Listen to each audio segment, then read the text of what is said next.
So that leaves the other three on our consent agenda, correct? That's correct. I halfway know what's going on, good.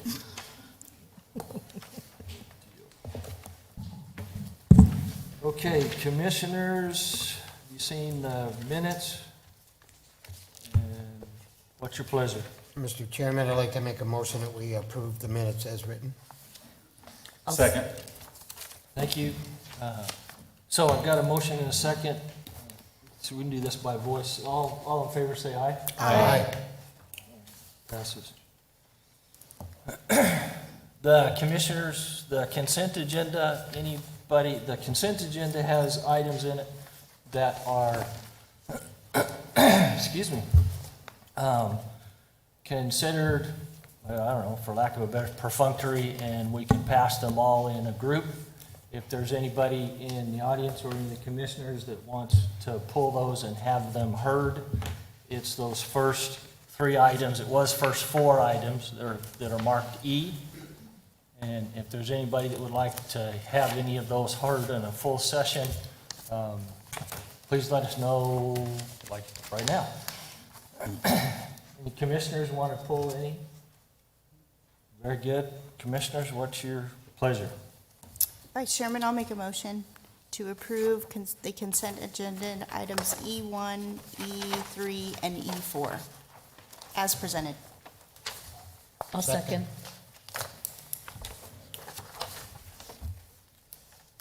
I don't know. Do we do a roll call? Yep. Yes. Thank you very much.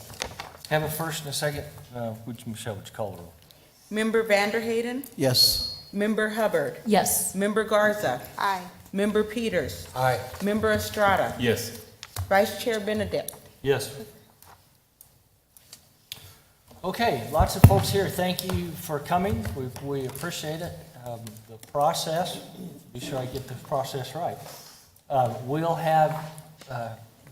We'll begin each item, and we'll have the planners that are involved do their presentation, and then the commissioners will ask questions of the planner. Then we will have the participant to come up, and applicant to come up and make any comments and get questions from the commission. Then I will open a public portion. That's when anybody from the public is invited to come up and speak to that particular item, only to that particular item. Please try not to repeat something that somebody else may have already said. And we will certainly appreciate your input. And if there are questions that you have, we will do what we can to get those answered at a separate time during your presentation. Is not really a great time to be fair to all the others to have time to present. All right, that's clear then.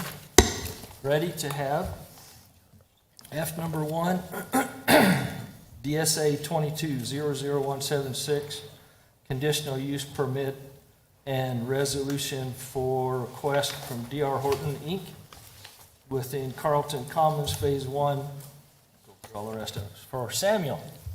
Good evening, Commissioners, everybody. D.R.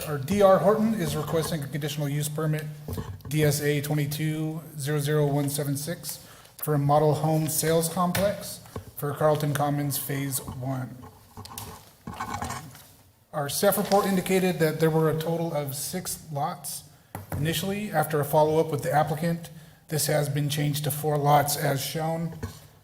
There is a technical correction as part of the recommendation addressing this change. This is our site plan. As you see, he's got 4 total lots there. And then we have the landscape plan. All criteria has been evaluated and covered within the staff report, and staff finds that all criteria have been met. Staff and applicant have also met all notification requirements and received no public comment.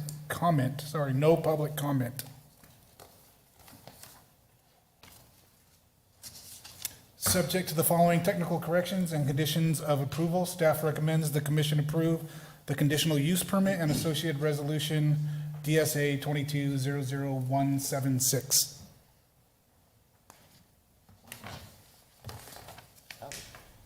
Good start with a very short presentation. Appreciate it. Thank you. Are there any questions? Yeah, commissioners, any questions? All right, seeing none, the applicant here, would they like to address? Don't see an applicant. Okay. Then I'll open the public portion of this meeting. Does anybody from the public like to address this issue?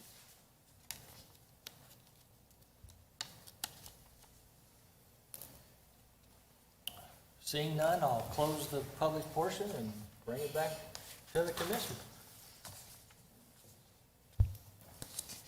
Vice Chairman, I'll make a motion that we approve DSA 22-00176, conditional use permit and associated resolution as presented. I'll second.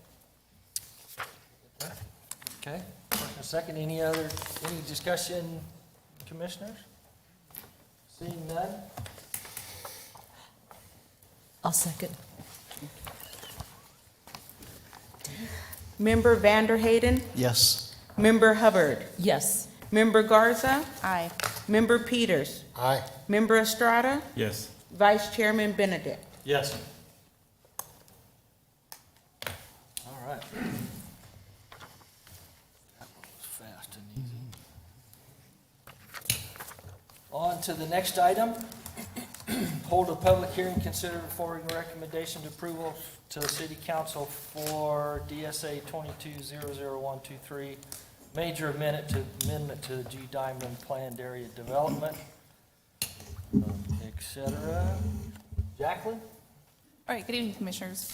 This request is for a PAD major amendment to parcel E5 of the G Diamond Planned Area Development from religious institutions to mixed-use development for commercial and multifamily development. The site is approximately 4 acres and is generally located north of Cottonwood Lane and the Colorado Street intersection. So here's the existing zoning, proposed zoning to mixed use. And then here's their conceptual site plan indicating commercial sites along Colorado with apartments above and additional apartments behind the site. So when reviewing, the staff report goes into details regarding the plan area development review criteria, major amendment. I'll be going over the 3 highlighted items. First of all, regarding interrelationship with the plan elements, conditions on and off the site. To the south is the existing high school.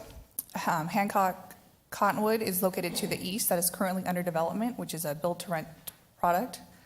To the north of that is the major general plan amendment and major amendment to the PAD that's pending council approval.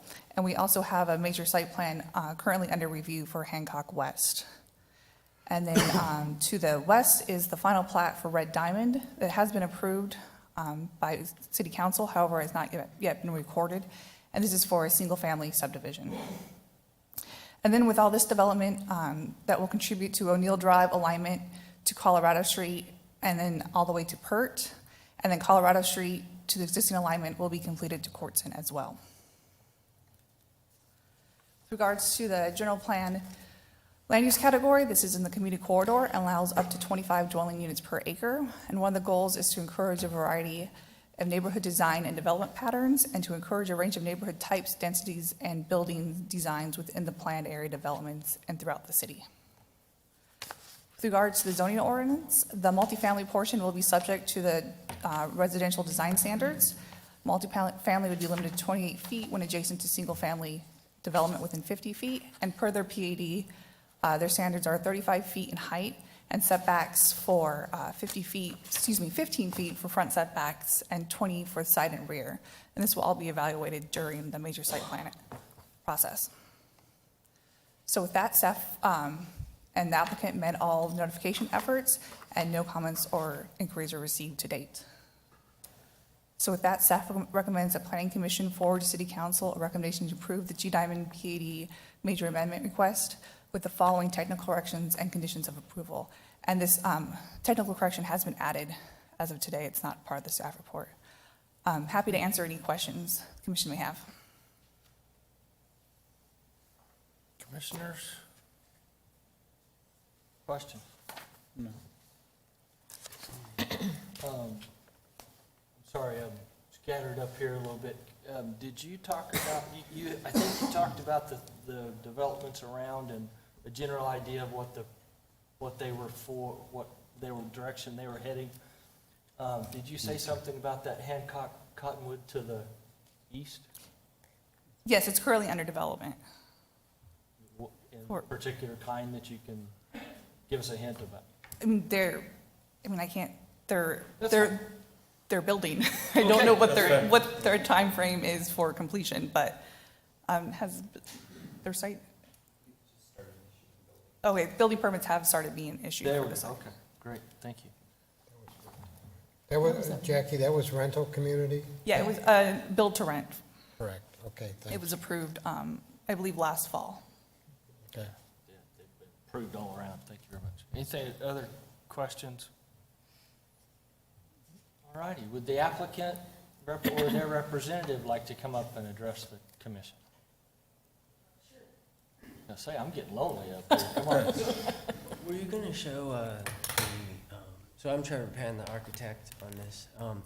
Are you Did going to you get show the- any hang of on the... Can you, Sorry, can hang you on speak just a into the mic, please? Okay, Can excuse you, me. yeah, put that microphone up, Okay. and then can you give us your name and address for the record? Sure, Trevor Pan. It's 4310 North 75th Street, Scottsdale, You all right, Sylvia? 85251. Thank you. Thank you, go ahead. Yeah. So we had initially had this commercial along the front here, and then we changed that during the last few weeks. I was just wanted to see if you wanted to see apartments, blend in more with the, have a total building as opposed to being separated as it was. Does that matter? So that'll be evaluated at the time of major site plan, but with the condition, you're allowed to either have mixed-use buildings that vertically mix the commercial and residential, or you can have standalone commercial and standalone residential, but as long as we have the mixing of land uses either way, it meets the condition. Okay. But I don't necessarily think the commission has a preference. I can let them express if they do, but typically that's evaluated at the time of your major site plan. I see. Any comments, questions? Okay, well, thank you very much. All right, thank you. Okay, so I'll open the public portion of the meeting. Would anybody come on up and give us your name and address, Please. and you'll have 3 minutes to please share with us. Okay. My name is Nancy Wood, and I'm at 513 Speckle Road, Casa Grande, Arizona. And I just came in to just address for this location because as far as the city goes, there's a number of burrowing owls that live throughout, scattered in the city. And at this particular location, there's a number of family of burrowing owls that live in the G Diamond Ranch area, and specifically, they have burrows on the property that was designated as the religious zoning, and it's going to be changed. There's a number of burrows that they're actually tagged. I had theirs staked out, and these burrowing owls actually live there pretty much year-round. They change in number depending upon whether they migrate. Some of them do, some of them don't. And also the high school that's in just next to that, they have burrowing owls on their property with burrows. There's a retention basin that's kind of, I think, in between the property, between the high school and the property they're talking about. And so the owls migrate around all in that area. And actually, they actually cover pretty much miles around that location. They've been in that location for years. So I just wanted to make the developers aware that those families live there and that they survey and contact the agencies that have the licensing to take care of them. And that actually I think the boroughs on the high school, they know they're there, and they kind of coexist. And the burrowing owls really actually adapt pretty well. And the retention basin areas are really good possibility for man-made burrows where the owls could actually stay and coexist with the developments, and they wouldn't have to be totally removed to a different location in the state if the developers so choose. Some of the developers are starting to do that.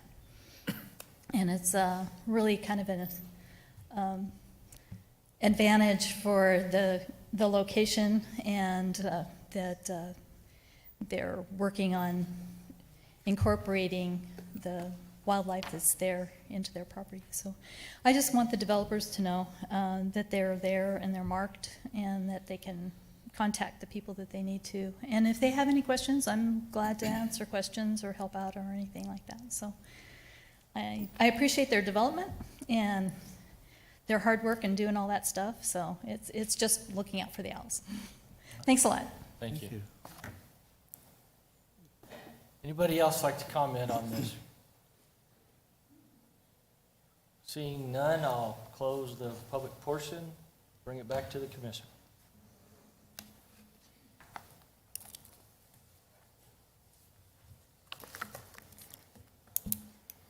Mr. Vice Chair, I would like to make a motion that the commission forward to the City Council a recommendation to approve the G Diamond Pad Major Amendment Request DSA-22-00123 with the following conditions of record as presented by staff. Very good, thank you. Motion, do I have a second? Second that, please. All right, thank you. I have a motion and a second. Any other discussion? All right, Michelle, please call the roll. Member Vanderhayden, Yes. Member Hubbard, Yes. Member Garza, Aye. Member Peters, Aye. Member Estrada, Yes. Vice Chair Benedict. Yes. All right, thank you. Good luck with that development. All right. Next, we'll have a public hearing consideration request by Geosyntec for DSA 2200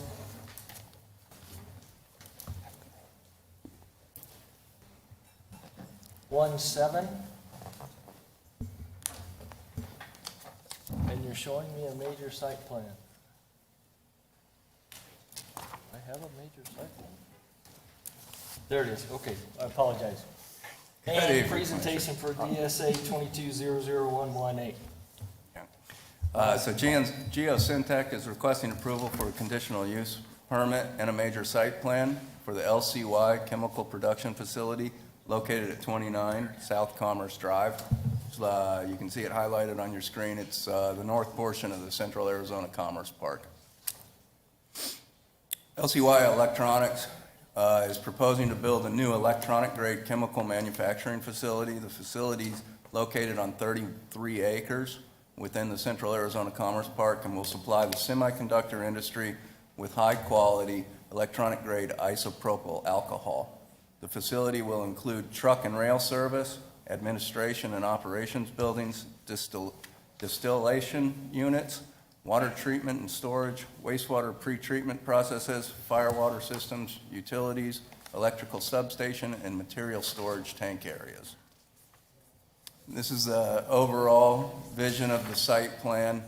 It's a little hard to read, so I kind of highlighted some different areas on the next site plan and zoomed into the portions of the site that are being used.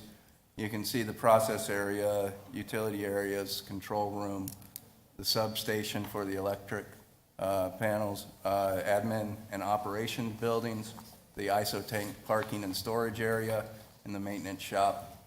And down on the south, you can see the rail easement that will provide for the property. And looking at the conditional use permit requirements, we look at the following requirements. Tonight, we'll just cover one of those, and that's that the proposed use will have no adverse effect upon abutting property. The site is located within our I-2 zone district, As stated in our city code, the purpose of the I2 zone district is to provide for the development of industries which, because of their nature of their operation, appearance, traffic generation, or emission, would not be compatible with land uses in other zoning districts, but which nevertheless are necessary and desirable activities in the city. This zone district provides an appropriate area for the intended use.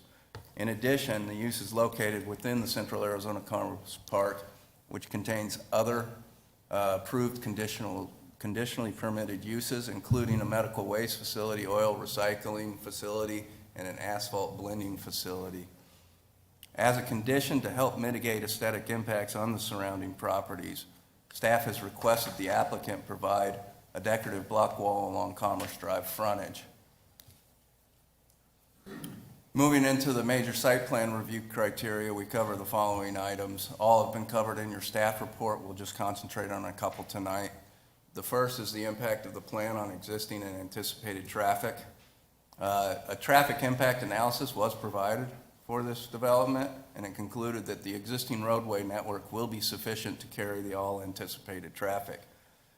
I do want to point out that the city has requested an extension to Commerce Drive to be provided to the northern boundary of their site. This is to facilitate Commerce Drive all the way up through the Central Arizona Commerce Park, through the properties to the north out to Gila Bend Highway. So they will be responsible for building half-street improvements along there. Additionally, the group just to the east of this site is also required to do the same, and they're developing now as well, so they've agreed to provide that additional right-of-way as well. It currently exists as an access easement. We're just formally making it a right-of-way at this point. In regards to building location and height, the proposed buildings and equipment are all located throughout the site and meet all required setbacks. The project does include towers reaching heights of up to 100 feet, but those towers are considered exempt from our zoning district height requirements as they've been determined to be part of the manufacturing process. You can see an image of kind of the height that you'll see, and this is a sample facility that exists from this same group. And then you can see down below is the elevation of the building looking from the south to the north. In regards to public notification, we met or exceeded all requirements. We did not receive any comments for this particular project. In conclusion, staff recommends the commission approve the conditional use permit and associated resolution with the following conditions. Provide an 8-foot tall decorative block wall abutting South Commerce Drive. Secondly, staff recommends the commission approve the major site plan with the following conditions and technical modifications. All of those were covered in your staff report and have not been modified. Can I answer any questions? Commissioners? Vice Chairman, I have a question. Joe, does the applicant have to do half-street improvements on Burris Road as well? They were, through the development agreement of the Central Arizona Commerce Park, this property is exempt from those requirements.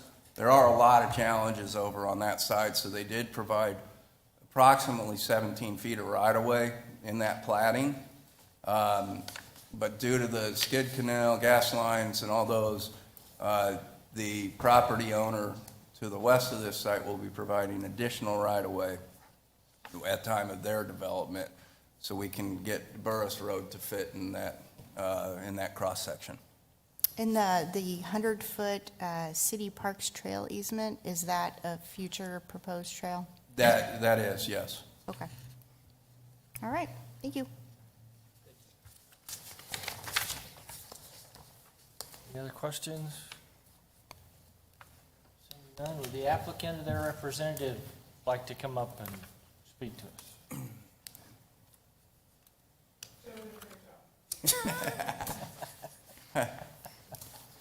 All right. Okay, then, I'll open the public portion of the meeting. Anybody from the public like to address this issue, please come on up, state your name and address. This one's gonna be fast. Seeing none, I'll close the public portion, bring it back to the commission.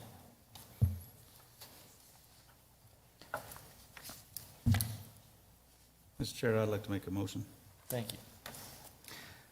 I recommend that the commission approve major site plan DSA 22-00118 with the conditions set by staff. Oh, that's the wrong one? 1-7. Would you like to do the Yeah, I'll do that. conditional use first? Yeah. Recommend the commission approve the conditional use permit and associated resolutions for DSA-22-00117 with the conditions set by staff. Thank you, sir. I'll second. All right, motion second, any discussion? Seeing none. Member Vanderhayden? Yes. Yes. Member Hubbard? Yes. Member Garza? Aye. Member Peters? Aye. Member Estrada? Yes. Vice Chairman Benedict? Yes. Now, And let me do Commissioners? it? Can you please? Thank you, appreciate it. I'd like to recommend the commission approve the major site plan of DSA-22-00118 with the conditions set and technical modifications set by staff. I heard that as a motion, do we have a second? I'll second. Thank you. All right, motion and a second. Any more discussion? Commission? Seeing none, Michelle? Member Vanderhayden? Yes. Member Hubbard? Yes. Member Garza? Aye. Member Peters? Aye. Member Estrada? Yes. Vice Chairman Benedict? Yes. All right, thank you.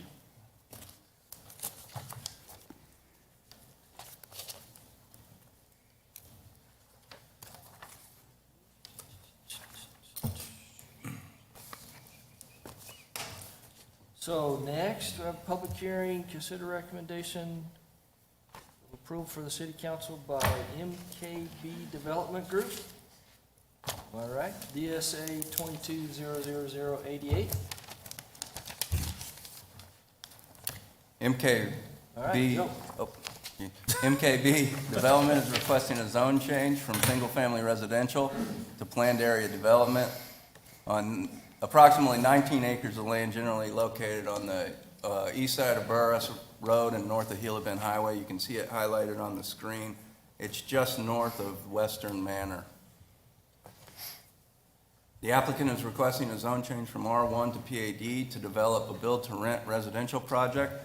The proposed project will provide approximately 238 single and duplex-style rental units. That's at approximately 12 dwelling units per acre. In looking at the review criteria, we cover the following criteria seen on your screen. We'll just cover a couple again tonight. The first one is the relationship with the plan elements to conditions both on and off the property. The project is located north of Western Manor residential subdivision and abuts industrial land to its east and its north. This use will provide medium-density housing for the industrial corridor and create a good transitional use between the single-family residential homes of Western Manor and some of the industrial uses. Staff does not anticipate any adverse effect on surrounding properties with this request. In regards to conformance with the city's general plan, the area for this request is located in the neighborhood's land use category. In conformance with that category, the use is allowed to have up to 20 dwelling units per acre on sites that are below 20 acres in size. This is at 19.7 acres, so the proposed use will utilize that maximum allowed density of 12 dwelling units per acre for the build-to-rent project, and that will allow the project to have 238 units. This request is in conformance with the 2030 general plan, as the planned area development zoning and the proposed uses within it are permitted within the neighborhood land use category. Staff finds that the proposed PAD is in compliance with the 2030 general plan. We'll also cover the city's conformance to the city's zoning ordinance. The request for a build-to-rent has been created utilizing our recently updated 2021 residential design standards for PADs and is in conformance with the city's zoning ordinance. In regards to notification, we met or exceeded all requirements. Again, we did not receive any comments regarding this request. So in conclusion, staff recommends the Planning Commission forward to City Council a recommendation of approval for DSA 22-00088, a zone change from R1 single-family residential to PAD for the build-to-rent project on 19 acres of land generally located east of Burris and north of Gila Bend Highway. Can I answer any questions? Commissioners, any questions for staff? Yeah, Joe, when they build out, how much are they responsible towards Gila Bend Highway on that road? That's quite a ways from Gila Bend Highway to the end of Western Manor. We're right now in the process of analyzing that. They're working on updating their major site plan submittal right now. So the responsibility is actually out on Burris Road. They'll be responsible for half street, for sure, from the north boundary to their south boundary. And then we're also reviewing the traffic impact analysis to see if any additional improvements along Burris Road out to Gila Bend Highway are required. And we've been meeting with the applicant earlier this week to kind of work through some of those before they submit their major site plan. Okay. So at the time of zoning, we haven't really concentrated too much on that. We will get more into that when we get our major site plan submittal. Thank you. Mhm. Any other questions for staff? I have one question. Yes.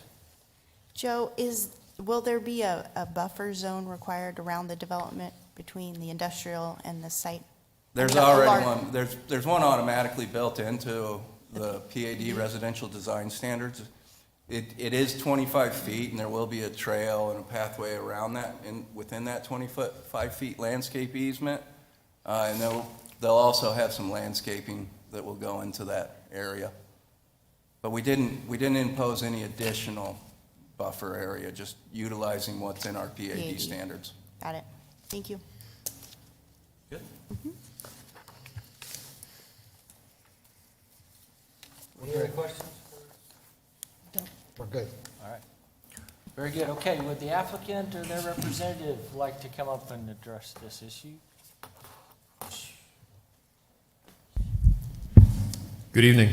Good evening. Members of the commission and members of staff, just like to thank you for the opportunity to be able to address you this evening. My name is Dave Batten, B-A-T-T-E-N, and I represent MKB Development Group. And the address is 7355 East Thompson Peak Parkway in Scottsdale, Arizona. I just want to express my appreciation to Joe Horn and the planning people who we've met with already. It's been very encouraging.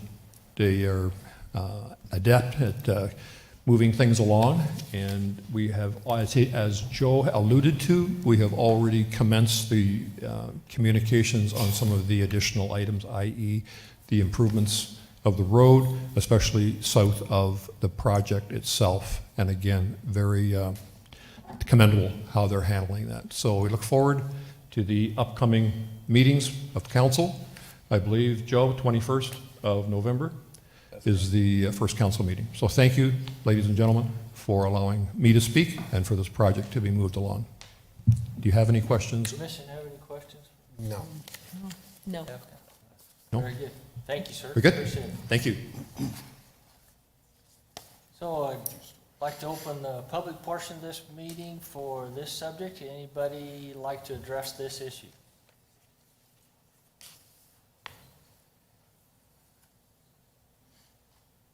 Okay, walk it up. Opposite reaction. All right, seeing none, I'll close the public portion of the meeting and bring it back to the commission. Mr. Vice Chair, I'd like to make a motion. I'd like to propose that the Planning Commission forward to the City Council a recommendation of approval for DSA-22-00088, the zone change from R1 single-family residential to PAD planned area development for a build-to-rent project on 19-plus acres of land generally located east of Burris Road and north of Gila Bend Highway. Thank you, sir. I hear a motion. Do we have a second? I'll second. All right, motion is second. Any discussion? Commissioner, seeing none? Michelle? Member Vanderhayden, Yes. Member Hubbard, Yes. Member Garza, Aye. Member Peters, Aye. Member Estrada, Yes. Vice Chair Benedict. Yes.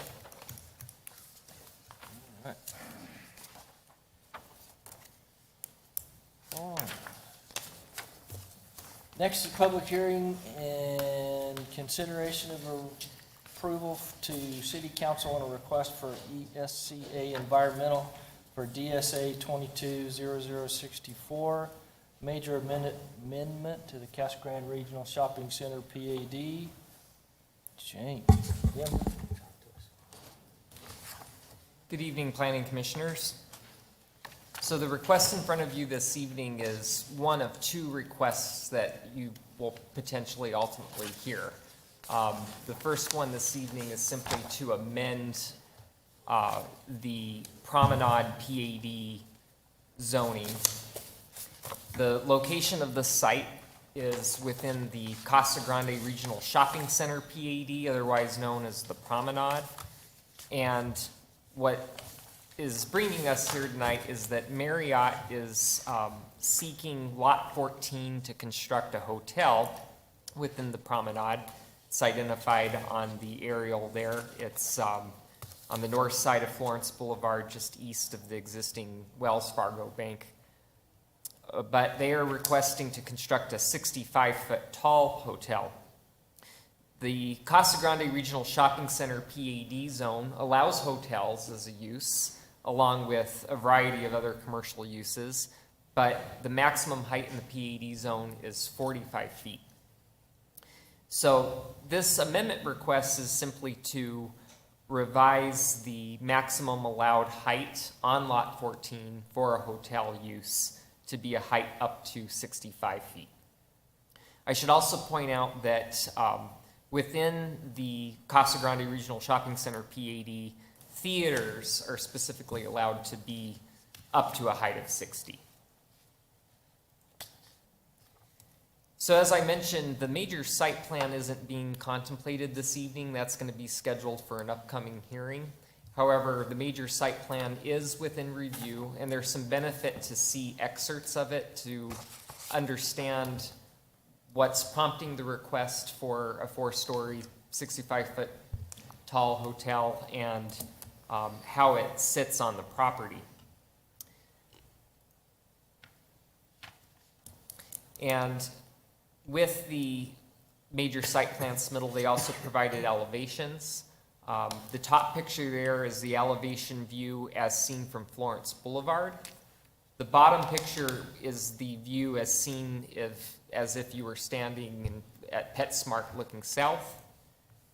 And then the picture on the left is what you would see if you were standing at Wells Fargo looking to the east.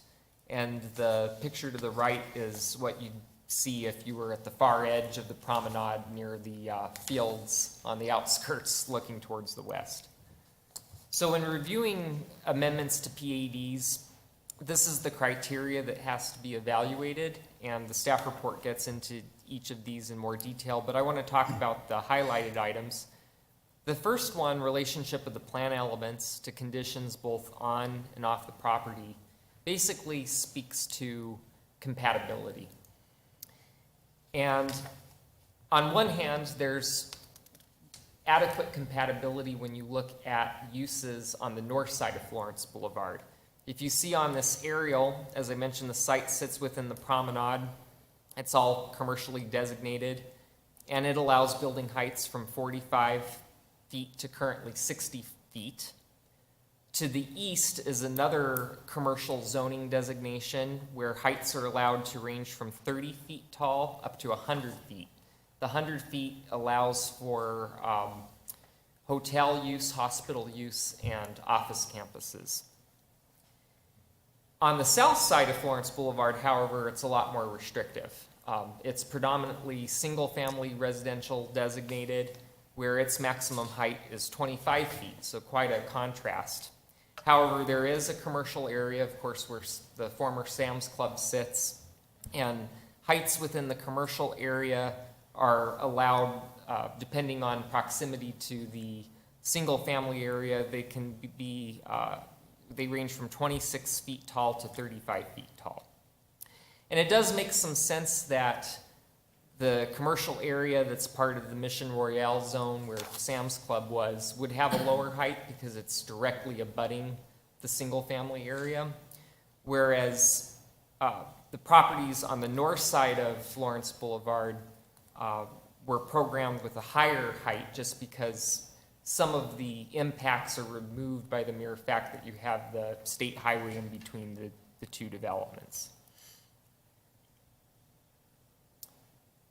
Also, with regard to compatibility, we are realizing that the properties most affected by this height request to go from 45 to 65 is the single-family residential development on the south side of Florence. They're the ones who are going to be most impacted. The commercial development of the promenade doesn't necessarily have any sort of negative impact to the hotel height.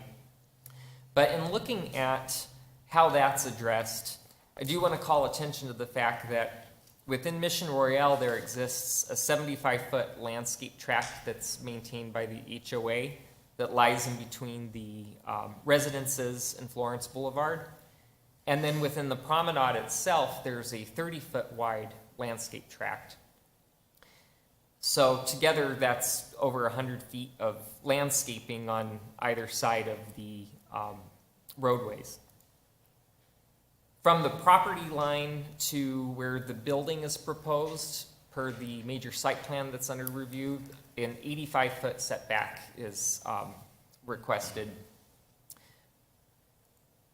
And there's 135 feet of right-of-way. So all told, there's a distance of 300 feet from the back of the closest single-family residential properties to the proposed location of the building. So staff feels that one way that the height is being mitigated is by the sheer fact that there's a 300-foot distance. But then there's also the landscape tracts in between that are quite a bit wider than what you would normally find paralleling arterial roads. Our minimum is between 15 and 20 feet. So both landscape tracts have well in excess of the minimum landscape depth. The major site plan under review does propose to plant 24 36-inch box trees within the landscape frontage area belonging to the promenade. It's part of the promenade area. And then in addition, around the east and west boundaries and the north boundary, there'll be another 20 36-inch box trees. And to give you kind of an idea of what that size is there's a photo there that shows you it's pretty well established. It's not fully mature, but it has a really good head start versus a 15-gallon tree. And that's the minimum required per our landscaping review. So they have amped up how many trees they're providing along their landscape frontage to help soften the site within view of Florence. We have gotten a number of concerns expressed from Mission Royale residents, and the primary area that where the most concern is kind of lies is these houses here highlighted in pink, because those are the houses that are the closest to this hotel site. And so residents specifically within that area and then throughout Mission Royale have expressed opposition to the hotel building due to its height. And they have requested a number of things, such as the desire to see mature trees within the Mission Royale HOA tract to help screen the building, or for their perimeter wall to be raised to help screen the building. The other criteria that I want to talk about is conformance to the city's general plan. This area does fall within the commerce and business land use category, and specifically hospitality uses, hotels, are listed as an appropriate land use. But it also goes on to say within the commerce and business category that new development shall be designed to minimize adverse impact upon surrounding and existing land uses. So we're back to the compatibility concern. However, as I mentioned, with the 85-foot setback from the property line and the 36-inch box trees along the north side of the Florence Boulevard landscape tract. Those are measures to help mitigate that. The last criteria I want to address is the impact on the plan to anticipated traffic. So an original traffic study was done when the promenade was built. It anticipated a large multi-use shopping center, and as a result of that traffic study, a significant number of roadway improvements were installed ahead of the development. That's why there's 2 traffic signals on Florence, one at Promenade Way and Mission Parkway. And nevertheless, with the submittal of this major site plan, we did require an updated traffic analysis, more to reflect changes that have happened in the surrounding area. And as a result of that new study that was done for the hotel, it did conclude that going eastbound on Florence, there would be the need to install a left turn lane to get into that easterly access drive. And this was also reviewed by the Arizona Department of Transportation, who controls this section of Florence. And I should also say that as other developments occur along that corridor, we'll get additional traffic studies that all come with recommendations. And with those studies, there'll be incremental improvements to help alleviate some of the traffic concerns, such as the eventual traffic signal that would ultimately get triggered at the intersection of Hacienda and Florence, a little further to the east. With regard to the notification process, this went through a significant amount of additional notice than what's typically done for applications. We did send a notice out back in March advising owners of property within 500 feet that we had this application under review. And we did receive a number of comments initially expressing concern and opposition. And so based on that, there was a neighborhood meeting held on June 16th. About 20 people attended, and there was a lot of discussion from the residents expressing a number of concerns about the impact that the tall hotel would have on their properties. And then on the lead up to this meeting, there was notice mailed again, including to the HOA, publication in the dispatch, and the sign was posted by the applicant. And just to kind of sum up the comments that have been received, because there have been a number, but the primary ones is that a building this big is out of place. 2 stories would be more appropriate. Even if it would necessitate more land, that would be better to have a 2-story building. There were a couple of comments that spoke to the fact that there's a reason why that maximum height is set at 45 feet, and the original rules should be followed. The buildings of this height belongs on the west side of I-10, such as near Cracker Barrel. The north-facing views of the Mission Royale residence will have a view of this large building, and there was concern about possible depreciation of property value and the extra costs that would be ultimately incurred by these homeowners to construct different masking structures, such as pergolas and trees and taller fences. There was also concerns about traffic. That's why I wanted to address the traffic study that was done, necessitating a future left turn lane to serve the hotel site. But they felt that this would just add additional congestion and noise. And then also, one of the comments that was expressed is that while this hotel definitely has a benefit to the city and the promenade businesses, they being the Mission Royale residents, didn't see how there would be a benefit to them by having this hotel. So with regard to the next steps, City Council is scheduled to consider this request upon Planning Commission's recommendation at its November 21st meeting. and they would be hearing the amendment to the PAD. And then Planning Commission would consider the major site plan for this project, and that would be scheduled at an upcoming meeting. And then if those were ultimately approved, the final steps would be to submit for site development permitting, which allows for grading and building permitting, and those are administrative. We did take a lot of those concerns with, to heart to try to come to a way to help mitigate the height of the hotel in relationship to the residents. Ultimately, the position lies is even at 45 feet, that's still a fairly tall building that can still be seen by the residences to the south. And so the addition of 20 feet is going to have a very similar impact.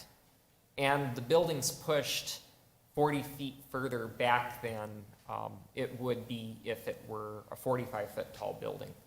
So staff does recommend that Planning Commission forward to City Council a recommendation to approve the amendment to this PAD with the following condition, that it's stipulated to a maximum of 4 stories.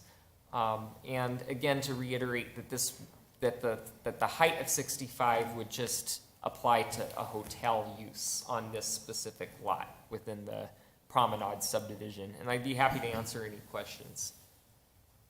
Jim, when the Marriott Group comes and approaches the city, they're aware of the 45-foot limit when they walk in the door? Or they...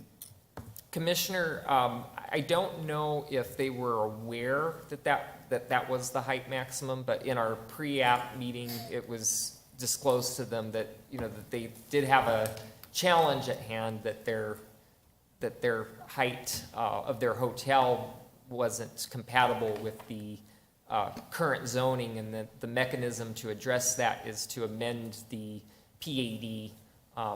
The PAD comes with its own set of development standards, and so the way that you can go about requesting a change to the development standards is through this amendment process. Correct. Thank you. Jim, do you know in your discussions with the group, the Marriott Group, is this a typical design for a Fairfield Inn? I would probably rather have the applicant who is in attendance to Okay. speak to that, to talk about what prototypes they have and if this Right. is Yeah, significant. I just wondered if it's typical or if there are any other options. Okay. I looked online today, and there's quite a few that are in this similar style that they have across California and different places that they've built. Jim, can you go back to the aerial, like the upper left one, but that covered the whole screen? Stop me when I... Yeah, that's good enough. So just to be clear, where they want to go, it's max of 45, but across the street is 100 feet? Oh, I'll show you that one. Okay.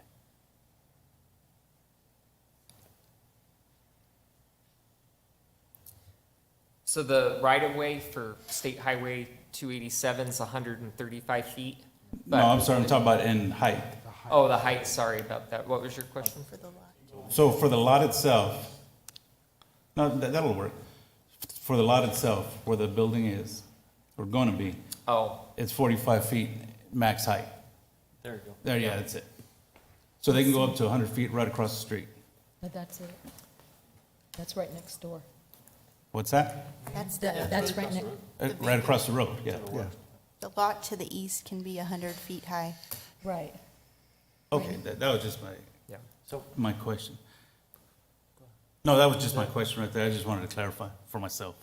So along those lines, do you know, you have the information here, I apologize I didn't warn you beforehand about my question, but I hadn't thought of, so that commercial block, do you know what the setback is for that kind of a height?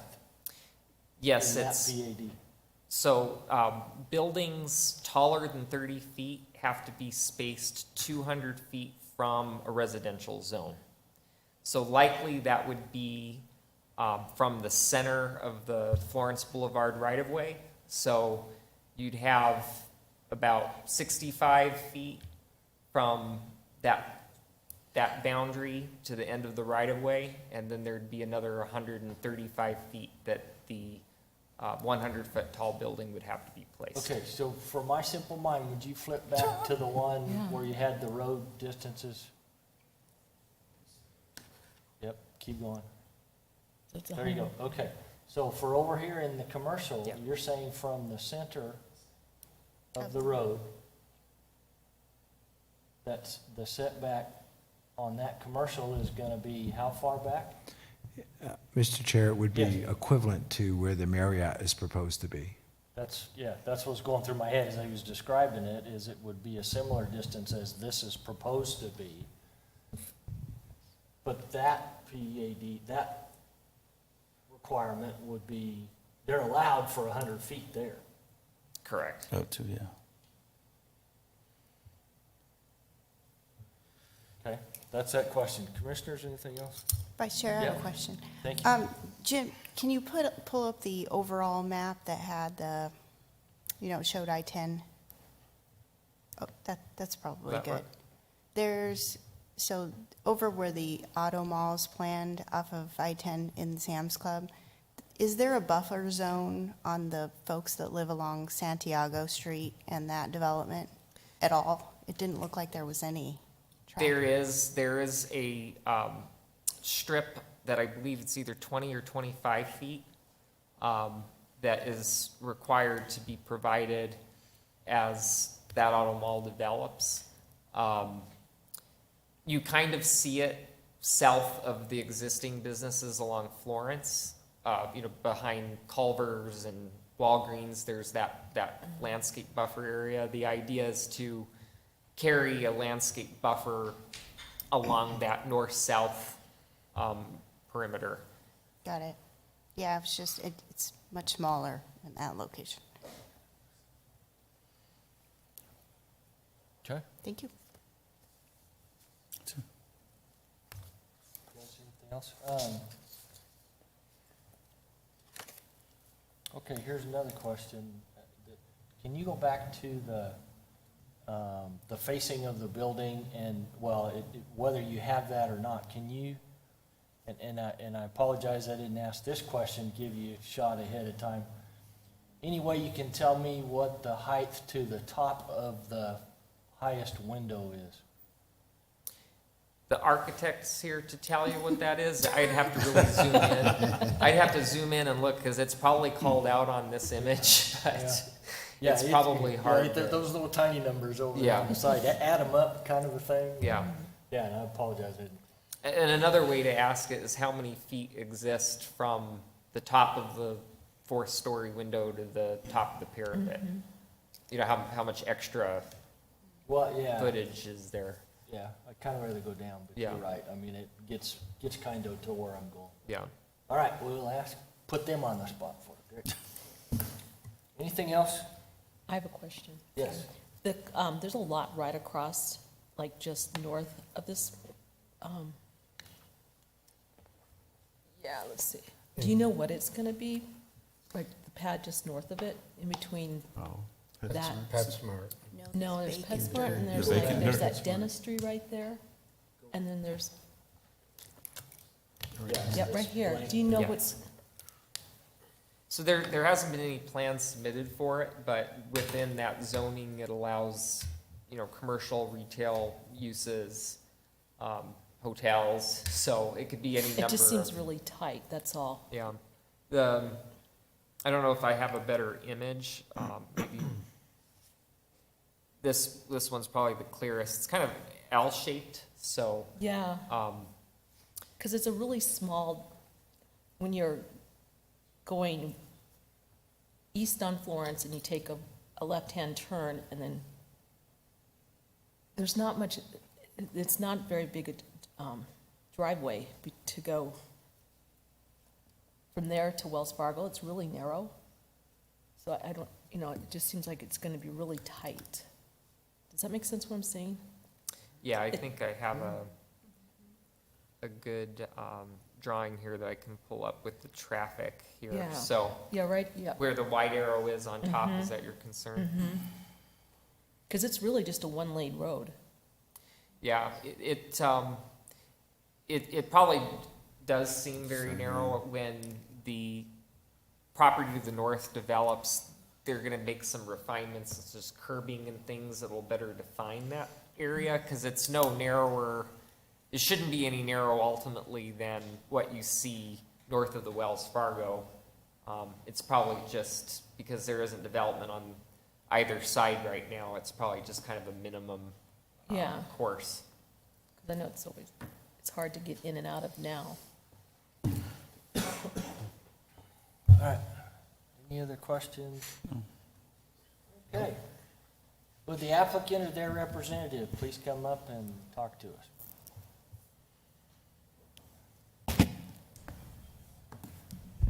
Yes, sir. My name is Gene Setwinski. I'm the engineer, not the architect. on the project, representing Marriott people. Very good. Your name and address, please. For the Gene record. Setwinski, 6044 Michelle in Glendale. Very good. And I might point out a few things.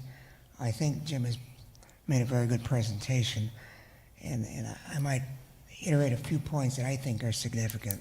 Excuse me, just, can you pull that mic down towards you a little bit? So we I should have a all little, hear you, I have a sir. little voice problem, so you'll Yeah, pardon me, that's why please. I wanted you to have that, have that. so we Is that can better? Appreciate that. Thank you.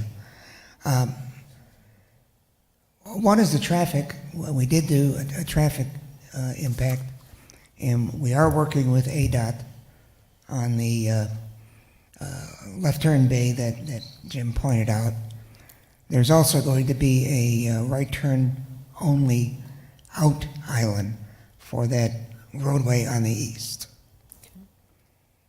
There's not going to be, and as far as the road on the north, the one that's narrow, I believe, Jim, you struck on it, that's only improved for the south half right now. It's not improved along behind the Wells Fargo. It's a little wider, so it's improved a little wider, and it will be if and when anything happens north. Right now, it's just vacant. Okay. As far as the height,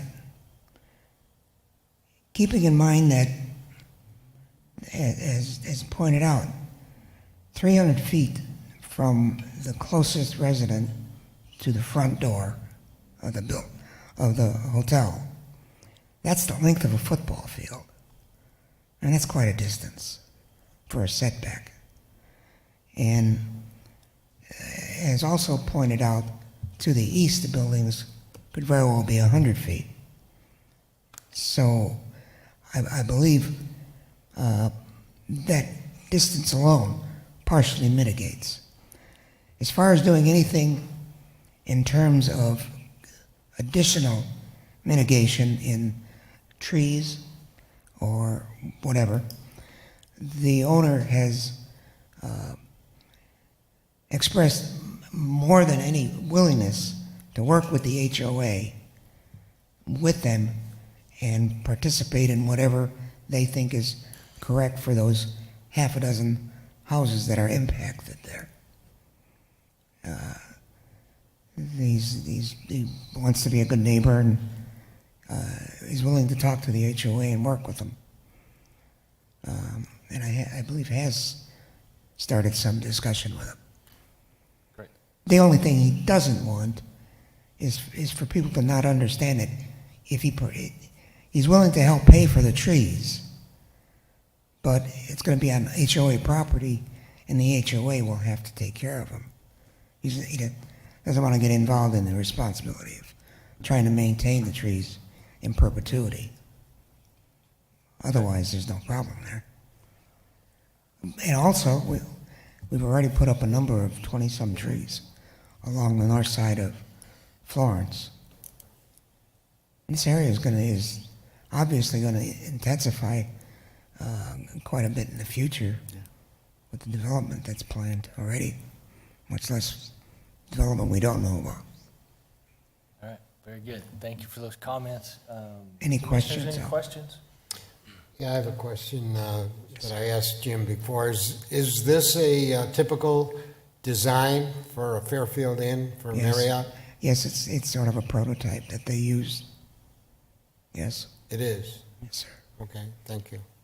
And do you normally put Marriotts in a mall?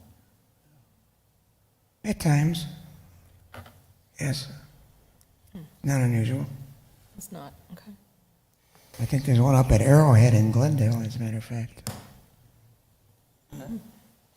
Any other questions, commissioners? I had one, so the question that I started to ask, would you have any idea of the distance from the top of the window, that highest window from there to the top, or from the top of the window to the ground? As I said, I'm not the architect, so I'll wing it a little bit. Normally, I think what you're driving at is the parapet. How much is the parapet on top of the roof? The parapet wall. And that's normally only about 6 feet, so I wouldn't think that that's much more than 15, maybe about 10 feet, 12 feet, my guess. I'd have to look at the plan closely. All right, any other questions? No. Comments? All right. Anything else, sir? Thank you. Thank you. Sure much, sure appreciate you. All right, I'll open the public portion of this meeting. Anybody who'd like to address this, please come up and state your name and address. And, Please speak into the mic. yeah, adjust that mic as you need. Thank you. Will do. Can you hear me? You're pretty good. Okay. I'm Renee Luzon Ben. Address is 1595 East Chaparral Drive, but I'm here also not only as a resident, but representing the Casa Grande Chamber of Commerce, and I have with me some board members. And we came to support this event, this project.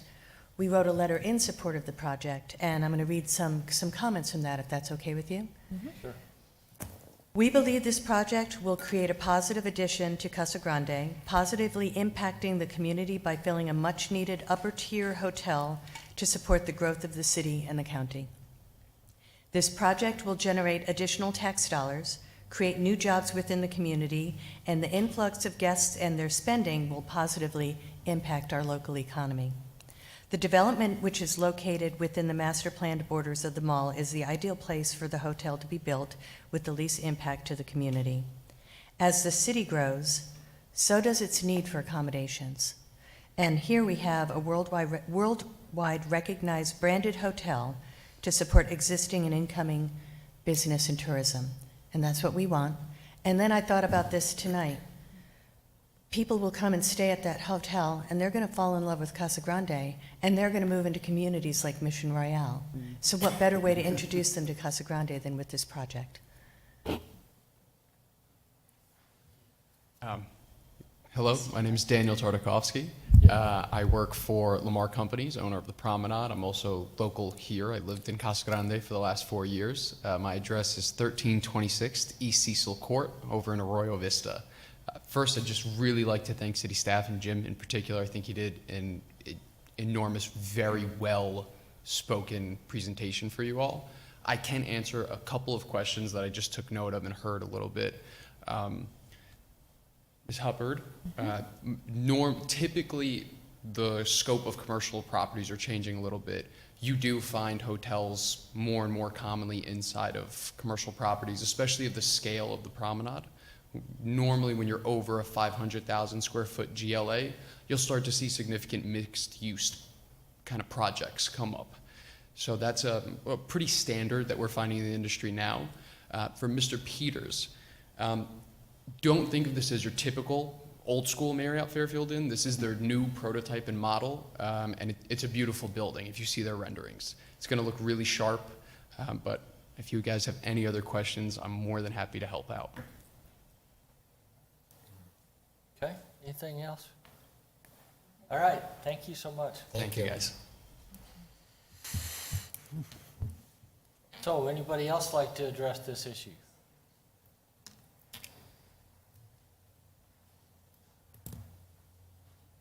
Nobody else? All right, I'll close the public portion of the meeting and bring it back to the commission. I just want to say, I'm in total agreement with Renee. It's going to be a wonderful addition to our community, so. I agree. I think it would be a good transition from the promenade over to, if we do have 100-foot buildings right next door, it would just make a good transition. Okay. 100 footers is pretty high. Mr. Garza, you? No, it'll be interesting to see a 100-foot building in Right. Casa Grande. Well, if it happens, I mean, I think 65 foot is good. Okay. Anybody else? Usually hotels bring with it the need for restaurants, and we're in need of some more restaurants. We've had some close over in that area. I think we need some additional. So perhaps this may draw 'em. It allows for a lot of walk-up traffic too. People can walk. If they're in the hotel, they can go all through the mall, so. Correct. With that being said, Mr. Chairman, I'd like to make a motion. I recommend that the Planning Commission forward to the City Council a recommendation to approve the amendment to the Casa Grande Regional Shopping Center pad DSA-22-000064 with the following condition: that the amendment allow hotel use to be 65 feet in height upon lot 14 of the promenade is limited to a maximum of 4 stories. Second. I got a motion and a second. Any discussion? Commissioners, no more discussion? Member Vanderhayden? Yes. Member Hubbard? No. Member Garza? Aye. Member Peters? Aye. Member Estrada? Yes. Vice Chairman Benedict? Well, in listening to this, and sure appreciate the discussion and all of the involvement from so many of the public and the folks that were here tonight, and appreciate hearing that the applicant is ready and willing to work as they can with the HOA. That's the kind of thing that we need, is to be able to work together to help each other move in the directions that we all want to move to. And I am casting my vote. I'm very much depending on the applicant to do everything that they can to address those issues as they can. I'm sure hopeful to see that, and appreciate your expressing that. With that, I vote aye.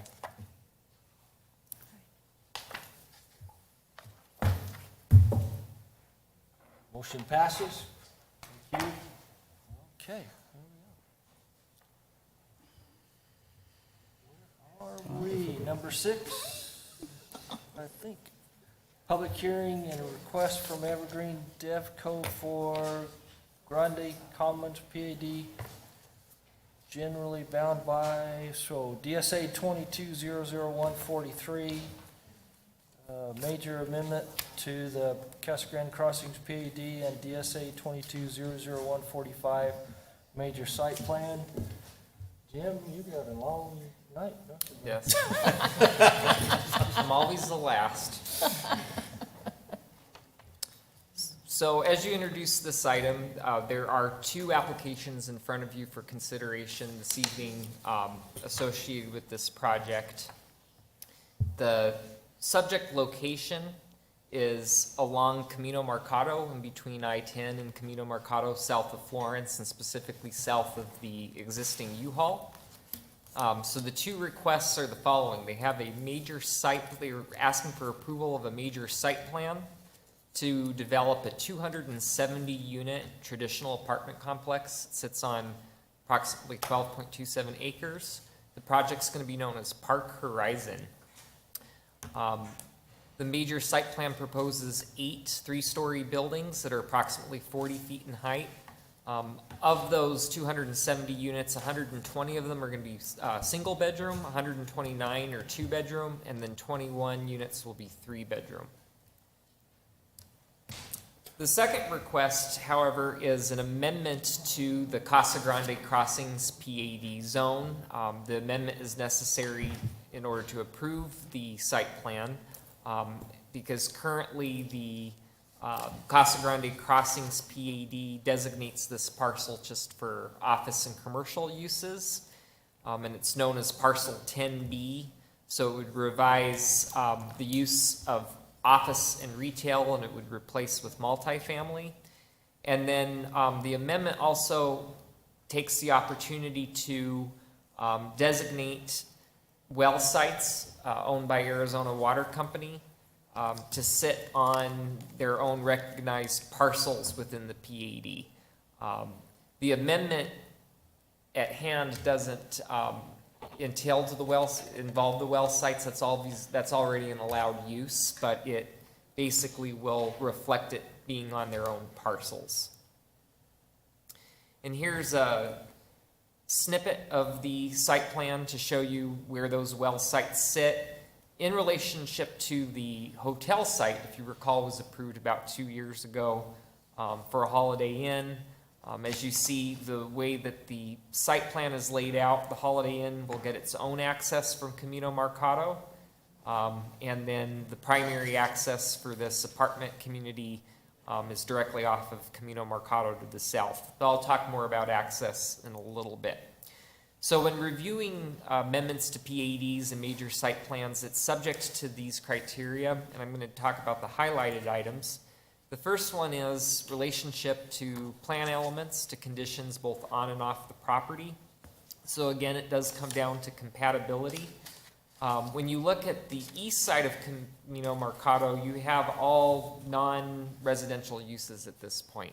This will be the first multifamily community on that side of Camino Marcado. However, it blends well with the variety of commercial office entitlements that surround it to the north and south. To the west is all residential. There is a multifamily site just catty-corner to the northwest, but it's the single-family residential area, specifically the one right across the street, that would have the most impact. However, that's mitigated by the fact that ultimately Camino Marcado will be 84 feet wide. When you consider the landscape easements and tracks that are planned on both sides of the street, it adds up to just shy of 40 feet. Both sides of the street are planned with screen walls, and when you look at the building setbacks for the single family as well as this site, you have a combined total of 44 feet. So there's ultimately going to be 143 feet of building separation. The maximum height for the single family area there is 28 feet, so we feel that that's a good transition for the 40-foot tall apartment buildings. I also want to mention that there's a planned regional trail to the east of this site, and that helps bolster compatibility due to the fact that, commercial and office users may not be significant users of the trail, maybe at lunchtime, however, or whenever, but the multifamily residents can really benefit from that future trail, and they are planning to provide an access gate to that area so that when the trail is ultimately installed by the city, there'll be an easy way to come and go from that area for the residents. The next criteria that I want to talk about is conformance to the city's general plan. This area sits within the commerce and business category. The commerce and business allows a density no lighter than 10 dwelling units per acre up to 45 dwelling units per acre. So this site proposes a gross density of 22 DUs per acre, so it's well within what's allowed as far as density. And the commerce and business category also considers multifamily development a good transitional land use between single family and other more intense uses. And so it does just that. Between I-10 and the single-family area, this is a good use to have versus just additional commercial uses. With regard to conformance with zoning, all multifamily development within planned area developments is subject to meeting our residential design standards for planned area developments. And they are seeking some exceptions to the PAD design standards, and I'll walk you through what those are here. So the primary one is there's a requirement when you're adjacent to commercial or industrial property, or single-family property for that matter, you have to provide a minimum of a 15-foot landscape buffer. So technically, there should be a requirement to provide 15 feet all along the perimeter of the site.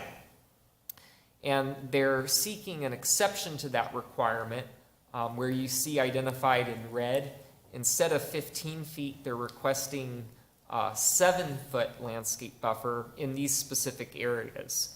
The reason for the buffer is to ensure that the residential development will have some softening between themselves and the more intense use. Another benefit is just to provide some general separation between uses that aren't the most compatible. However, their rationale for asking for the 7 is that extra landscaping in that area really wouldn't soften the area or provide benefit to the residences, because that area is just used for parking.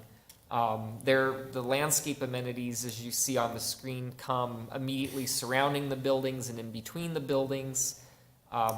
Also, I should point out that the buildings are 20 feet apart, whereas the PED residential design standards would allow them to be as close as 10. So where they're maybe not putting that extra landscaping along the perimeter, they're certainly providing it in between the buildings where there's some more benefit. And then also, if you look, some areas around the perimeter, they're providing a lot more than the 15 required. Towards the rear of the site, they're providing as much as 30 feet. So staff is okay with recommending approval to the exceptions being requested. The next criteria I want to talk about is pedestrian and vehicular ingress and egress. I mentioned this on the previous slide, but the hotel site is to get its own access from Camino Mercado. If you notice where that red arrow is, there will be an emergency access for that hotel site so that they can access the multifamily site if need be. The primary access for the multifamily community is a little further to the south where the yellow arrows are. It was made to be a little extra wide to accommodate fire department's concerns. And then the well site to the south also has its own access drive bordering the site to the south. And then again, the regional trail to the east will have an access point. With regard to building elevations, they're providing a variety of colors, I believe 6 different color schemes, or their scheme is comprised of 6 colors, I should say, with hardy plank composite siding and a mixture of stucco and cable. It has a modern architectural look. With regard to the public notification, we met that which is required by code. There weren't any comments received to date. Staff is making the following recommendations. First, to the PAD amendment, we do recommend that you forward to City Council a recommendation to approve the PAD amendment, subject to a condition of record which deals with that trail easement area, that there be dedication to the city to accommodate for that future trail. And then in terms of the major site plan, we're also recommending that you approve the site plan, subject to City Council's approval of the PAD amendment. And then there's a number of other minor conditions that have been reflected in your staff report. And I'd be happy to answer any questions. Commissioners? No. Can you go back to the setback slide? Nope, too far. There you go. So the 7 foot are Okay, the 7 foot to the south would be in addition to the road, well access road. Correct. And then the two on the north side are between them and probably hotel parking and circulation. Additional landscaping on their side, yeah. All right, that was my question, thank you. Anything, commissioners? Okay, would the applicant or their representative like to come forward? You're all right, we're doing good. My name is Elise Caton. I'm from Evergreen Development Company. That's 2390 East Camelback Road in Phoenix. Compliments to Jim. It's been a pleasure working with the Casa Grande staff. And we're excited to come into the Casa Grande community and build some much needed housing diversity. So let me know if you have any questions. Otherwise, I'll let you guys get on with your night. No? We're good? Guys are being easy on me. Yeah, we're being easy. My bad. All right, thank you. Appreciate that. So I'd like open the public portion of the meeting. Anybody like to address this issue? Come on up. State your name and address for the record, please. And adjust that mic so we can hear it and it's easy for you. My name is Joe Dodani, and I'm a real estate broker from Phoenix, Arizona, 3349 East Rosemont Drive, Phoenix, Arizona. My client, if you can go to the property where you show the south properties, to that, right. So the property to south to that, which says commercial, it says commercial, correct? Yes. Now that's what my client got notice. So we were not sure what property was this.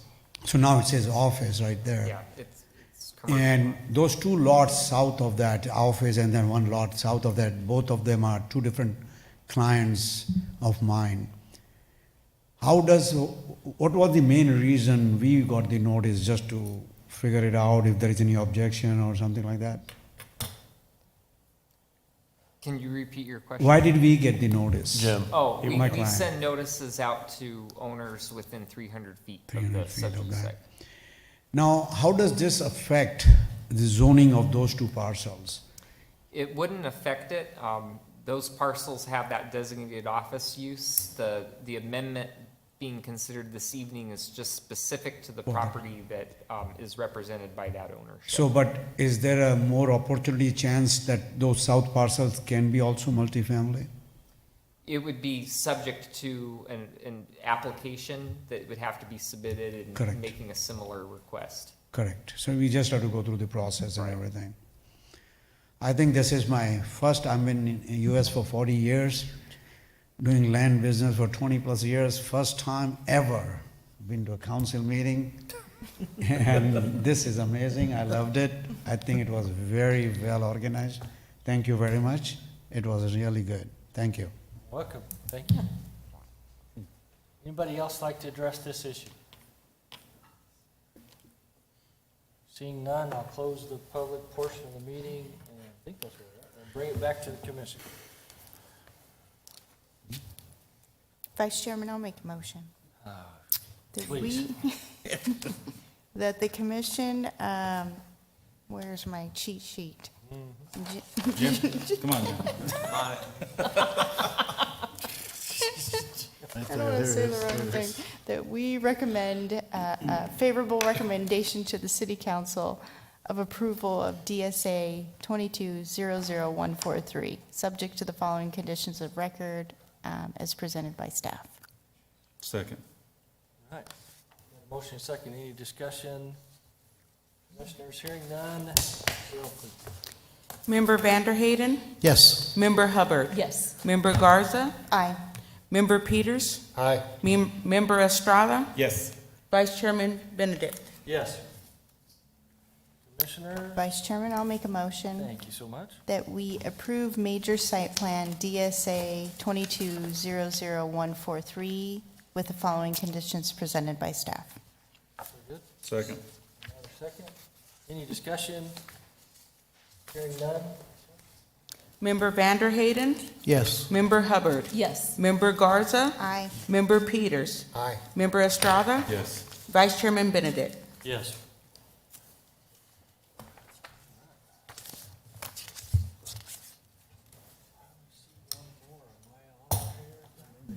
I got one more. This is amazing.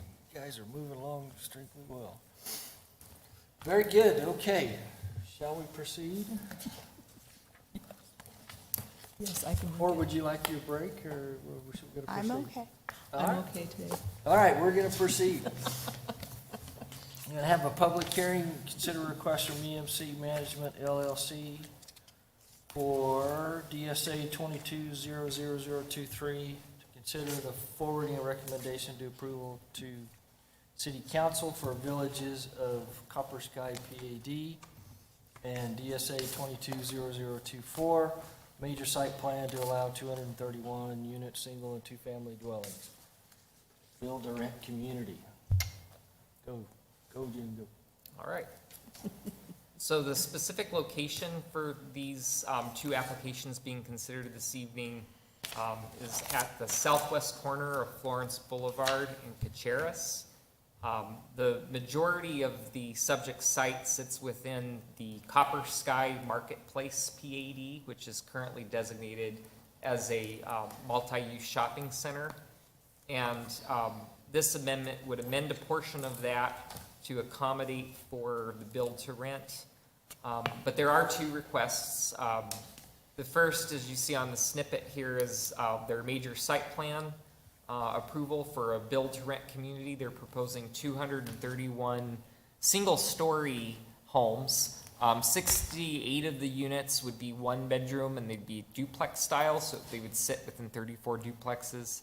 And then 128 units would be two bedroom and 35 units would be three bedrooms. The 2 and 3 bedroom units would all be detached style. And the square footages of these units range from 670 square feet to 1,326 square feet. Prior to being able to consider the major site plan, however, Commission has to consider forwarding a recommendation to Council to amend the PAD. As I mentioned, the significant portion of this site sits within the Copper Sky Marketplace, and then there's a small portion that sits within the remnant of the Sonoran Heights PAD. So that would be removed from that PAD as well. It's currently just designated as an open space area. And then between that area and Caceres sits an existing R2 zoned single-family open space designated area, which isn't part of the request. So I'm just pointing that out because it doesn't immediately abut Caceres, and that comes in a little bit. So on the top is the existing site layout for Copper Sky Marketplace. As you see, it was planned to be a multi-use shopping center, and it had a specific circulation throughout the site. So one of the challenges with introducing residential was to demonstrate how the east end could develop residentially while the west end could still function commercially, and if there was going to be an interrelation. And so they are addressing it by providing a shared drive indicated in the yellow there. There'll be shared access between the multifamily community and the commercial community, and then there'll be a shared driveway that'll be a right-in, right-out. That right-in, right-out is the community's secondary access point. Their primary access point's actually going to be on Caceres. When reviewing PADs and major site plans, it's subject to these criteria, and I'm going to just talk about the highlighted items. The first is conformance to the city's general plan. This area sits within the community corridor. It allows density up to 25 DUs per acre. This site is just shy of 12 DUs per acre, so it meets that. And one of the objectives of the community corridor is to provide a mixture of uses and building sizes, and so that this certainly does that. So you're going to be introducing a mix of residential along the Florence Boulevard corridor. With regard to conformance to zoning, There was some concern about putting residential on the Florence Boulevard corridor and the loss of some potential commercial real estate there. And I just wanted to provide this map to show you all the area in pink is the area currently designated for commercial or office uses. So in proportion to this site that's proposed in orange here, there's still a lot of opportunity for commercial development. And it does serve as a good transitional use between the single-family residential that's planned for the south. They are also asking for an exception to the PAD design standards. As I mentioned, all residential development is subject to this document. What their request has to do with is a requirement within the PAD design standards that say when adjacent to single-family residential zones, building setback shall be a minimum of 25 feet. And they're requesting a setback of 10 feet. And I'll give you the reason why here.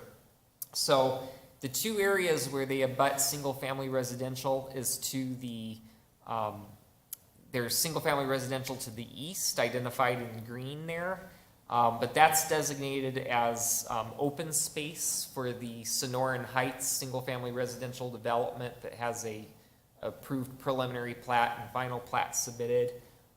So staff felt that a 10-foot setback there is fine because it's immediately buffering a 50-foot area that's going to be landscaped as part of the entryway into that single-family neighborhood to the south. And then the other area where they abut single-family is along their south boundary, but there is a distance of 80 feet between their south boundary and the north boundary of the first single-family residence. Within that 80 feet, you have a 20-foot sewer easement and 60 feet that serves as a drainage and landscape tract. So staff felt that a 10-foot setback was okay instead of a 25-foot setback, especially since these are detached homes and they're all single story. So there's no real impact that is created by that 10-foot setback. With regard to the impact of the plan on existing and anticipated traffic conditions, I already mentioned that they are proposing to utilize a shared driveway between the build-to-rent site and the commercial site, and their primary access is going to be onto Caceres to the right. But with that comes a number of conditions. And things that are looked at with the traffic study. So firstly, there is going to be a new turn lane installed to the access drive that you see, their secondary right-in, right-out access drive. And the TIA calls for a 125-foot long right turn lane. So that would be provided. There's an existing turn lane onto Caceres. Caceres is planned for a traffic signal. That's being coordinated with the Sonoran Heights development to the south. So one of our conditions, though, is there will be the need to have the multifamily developers grant an easement to the property to the west, the commercially designated property, so that they can have use of that driveway, that right-in, right-out driveway onto Florence. And then there also is the need for these developers to obtain an access easement from the intervening property between themselves and Caceres that's owned by the Sonoran Heights single-family neighborhood, because that's where their primary access point is. Also, parallel to this development, there's the need for right-of-way dedication both to Florence Boulevard and Caceres, as well as half-street improvements to Caceres on the west side of the center line. With regard to elevations, the top picture on the left is an elevation view of their clubhouse, and the middle picture on the top is their leasing office, and they are proposing some garage spaces.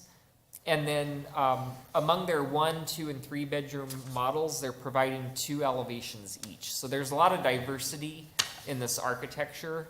It really does look like a single-family residential community.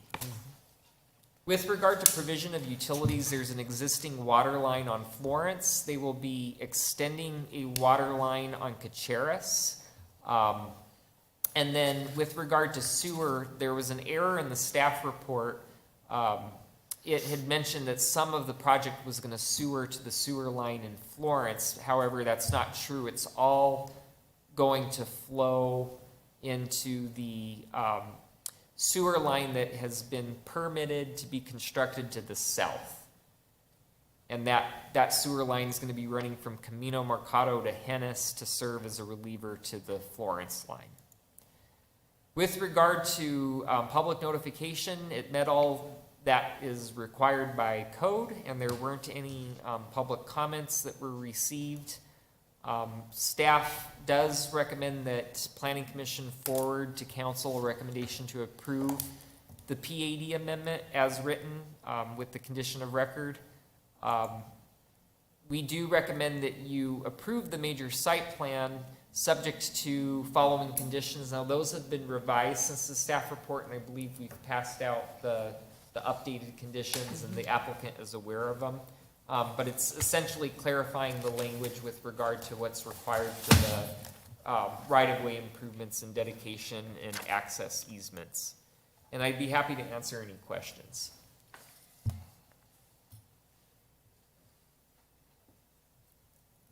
Vice Chairman, I have a question. So Jim, it feels a little strange. So there's going to be a wall around this site that's adjacent to the commercial development. So if you bring up the other picture that has the commercial in it. You want me to keep going? Yeah, keep going. Yes, this one.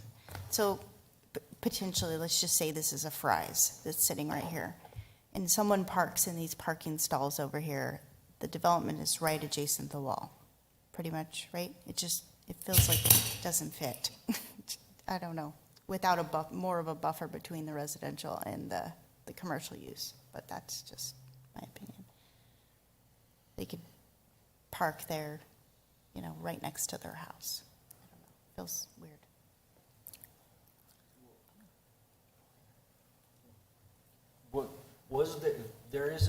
Is there a plan for a wall along this? Mhm. Basically the red line. A 6-foot themed, high themed wall.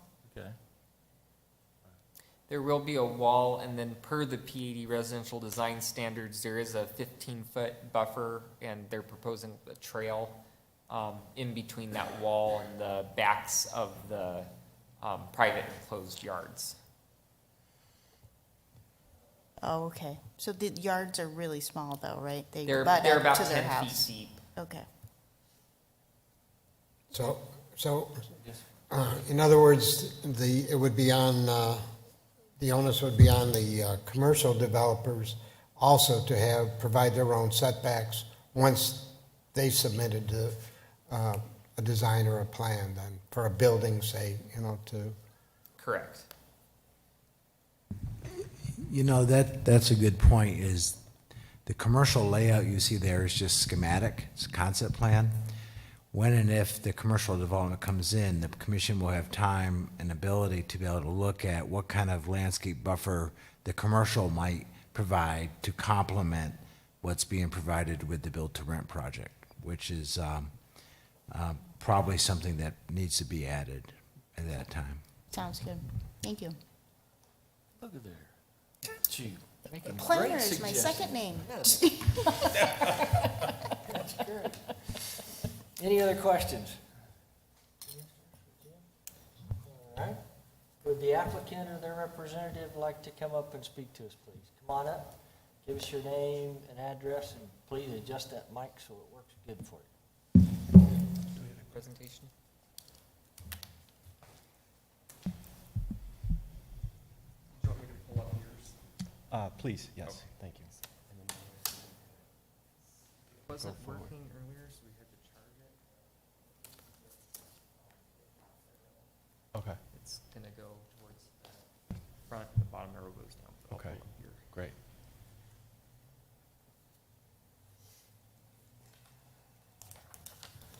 Can we start with your name, please? Mr. Chairman, members of the commission, Tom Galvin with Rose Law Group on behalf of the applicant Village at Copper Sky. You heard a very thorough, very good presentation by staff tonight. We absolutely appreciate all of the cooperation, the collaboration we had with staff. And I do want to point out, Commission Member Garza, you asked a very good question, and I'm glad that that was able to be ferreted out, especially regarding the trail, the setback, and the fact that there would have to be another site plan that would have to be approved once that came in for the commercial side. But the theme of the night is that this is 63 acres that has been sitting vacant for about 13 years since it was approved in 2009. And this is a new attempt to fill the need for housing here in Casa Grande, and as well as what was highlighted earlier tonight was that it's a good transition. And so I'm not going to go over, let me see if these buttons work. I can scroll down if not. Okay. What I was going to do is kind of speed through what was already uttered tonight, so maybe we can just keep going. But I want to highlight that this is only 231 units, and staff beat me to the punch by showing you the elevations, which are just absolutely fantastic and would be a great product. And if you wouldn't just maybe you kind of just glide through the slide presentations, we're not going to belabor the point. But you saw the layout, the questions about access and the way that the streets are aligned were explained by staff. And then you can see here that 43% is common open space, 40% is usable open space. There is a ton of amenities here that would be fantastic for the residents I'll be living with here. And you know, these are frankly fantastic. And this would only be about 20 acres. And then now it's just, you know, pictures of our beautiful product, which we're very proud of and happy to be here tonight supporting. So thank you so much. Very good, thank you. Any questions? No? That's nice. Something we need. Yeah. We all right? Yeah. I'm good. Thank you all. Thank you, appreciate you. All right, the public, I'll open the public portion of this meeting. Anyone from the public like to address this issue, please come up.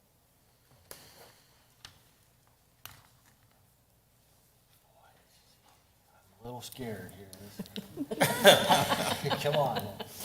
Very good. All right, seeing no one, we'll close the public portion, bring it back to the commission.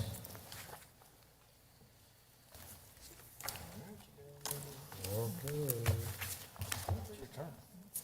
Oh. All right, it's my turn.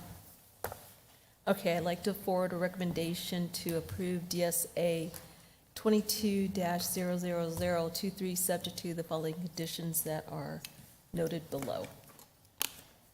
All right, very good. I have a Second. motion. Second. Second. Any further discussion? Hearing none. Member Vanderhayden. Yes. Member Hubbard. Yes. Member Garza. Aye. Member Peters. Aye. Member Estrada. Yes. Vice Chairman Benedict. Yes. All right. Oh my God. One more Let's do time. another one. Oh, shoot. Okay. You're doing great. You're doing so good. Keep going, keep going. Okay, staff recommends to approve DSA-22000224, sorry, I couldn't see it, to the following conditions below. Sorry about that. Second. Okay, I hear a motion and a second. Can we just be clear that you made a motion to approve the major site plan? I apologize, a motion to That's approve. okay. Yes. I know you were just reading it, you said staff recommends, so I just wanted to. I apologize, yeah. That's why I've been saying, I hear a motion. Whether they said I move or not, that's what I'm hearing. Sorry about that. No problem, very good, thank you. Any discussion? Seeing none? Member Vanderhayden. Yes. Member Hubbard. Yes. Member Garza. Aye. Member Peters. Aye. Member Estrada. Yes. Vice Chairman Benedict. Yes. Notice she's getting faster. Whipping through.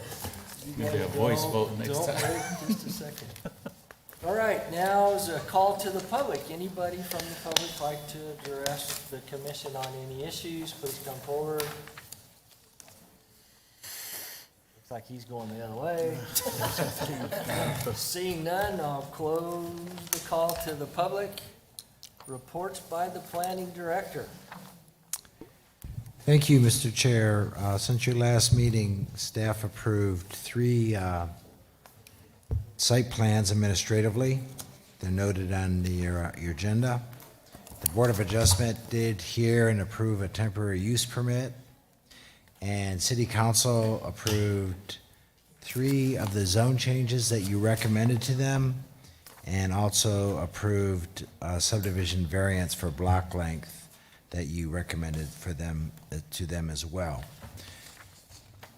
We provided you with our building permit report and our land use application report showing the applications that we've been processing, both internally and to you and to council. With that, that concludes my report. All right, thank you. Commissioners, anything else for the good of the order? Move to adjourn. All right, motion, Second? very good, all in favor? Aye. Meeting adjourned. Happy? All right.